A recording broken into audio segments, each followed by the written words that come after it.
deserve to have our dreams come true or have good things happen to us. And sometimes, no matter how far we've made it or how much we've already accomplished, we still don't feel content. Why is that? The answer isn't an easy one. Most likely, it's when we grapple with feelings of self-loathing.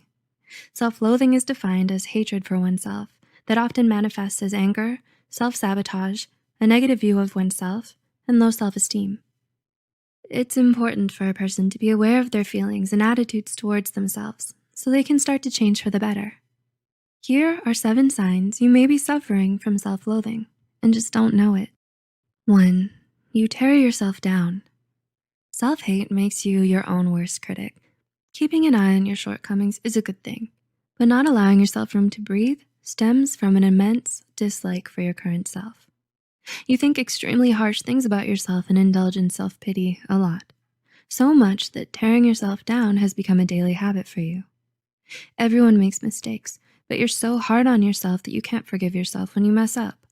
You're quick to blame yourself whenever something goes wrong, even if it's not your fault. You never commend yourself for a job well done, but rather criticize yourself for even the tiniest of mistakes. You're plagued by feelings of guilt, worthlessness, and inadequacy that manifest themselves as frequent complaints about yourself and your life. 2. You feel insecure around others. If you find that other people make you feel insecure about yourself a lot, it might be time to ask yourself why. Most likely it's because you're constantly comparing yourself to them and feeling like you'll never be able to measure up, no matter what you do. Subjecting yourself to this kind of harsh judgment is a definite sign that you hate yourself. When you look at someone else, you always focus on all the things that they have that you don't, and it makes you ungrateful for all the good things you do have. You can't help but feel bad about yourself whenever you're around someone who's happy, confident, smart, attractive, or successful. 3. You neglect your self-care. Do you want your loved ones to be happy and taken care of? Chances are you probably answered yes right away, because when you love someone, you want what's best for them. So if you really loved yourself, you'd want that for you too. This is why neglecting your self-care is a form of self-hatred. You don't sleep well, you're not eating right, you don't exercise, you don't try to look nice for yourself, and you don't do things that make you happy. It's not that you don't have the time or can't be bothered enough. It's more about refusing yourself the pampering because of a deep-seated grudge with yourself. Since your insides are at war with you, it only seems right to let yourself show it outwardly as well. So when you look in the mirror, all you see is a haggard reflection, unworthy of love, and that's how you like it. 4. You don't let yourself be happy.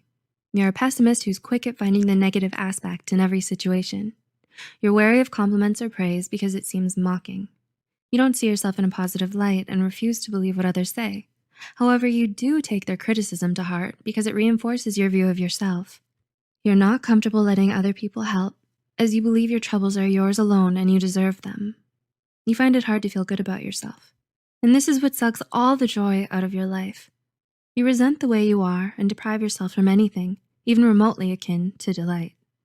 These are just a few of the ways that you deny yourself happiness, perhaps even unknowingly, as you fester in your own self-hatred. 5. You isolate yourself from others. You struggle to maintain relationships with others because you feel like you don't deserve their love. Often you feel their attention and love is a burden for you. You don't consider yourself good enough to remain in the circle. Since you have a low concept of your own self, you feel like they're judging you as well. It may look like they're doing you a favor by including you, so you stay back because you think they're better off without you. You feel guilty for hanging out with them because you believe your presence is an intrusion upon them and you're holding them back. Your inability to love yourself makes you unwilling to accept love from others as well. As a result, you isolate yourself to refrain from inconveniencing others with your presence. 6. You put on a facade for others. You're one way when you're by yourself, and then another when you're around other people. You wear a mask and don't let other people see the real you because you hate who you are. You try so hard to fit in and be liked by everyone, and you constantly wish that you were someone else. You feel ashamed of your true self, and you think that no one will ever be able to accept you, so you'd rather pretend to be someone you're not. And 7, you're afraid to dream big. Having ambition and dreaming something big for yourself scares you. You smother your own hopes and aspirations because you think you'll never be able to achieve them, so what's the point? You look down on yourself and all that you can do and refuse to leave your comfort zone. The possibility of failure and rejection terrifies you. You easily feel discouraged and worthless the moment you encounter a setback. You deny yourself opportunities to grow and have new experiences because you don't believe in yourself. Your insecurities make it hard for you to see your capabilities, and you can't allow yourself to succeed. We all have a lot of self-destructive behaviors that are toxic for our mental health and emotional well-being. So many of us struggle with feelings of insecurity, emptiness, and worthlessness that it can sometimes lead us to hating ourselves. Becoming more aware of your self-hatred makes it easier for you to overcome it. And with time, patience, support, and dedication, you can learn to love yourself and live a happier, healthier life. Did these points remind you of someone, maybe yourself? Can you now see where such behavior stems from and why? Do these points make it easier for you to name your emotions and behaviors?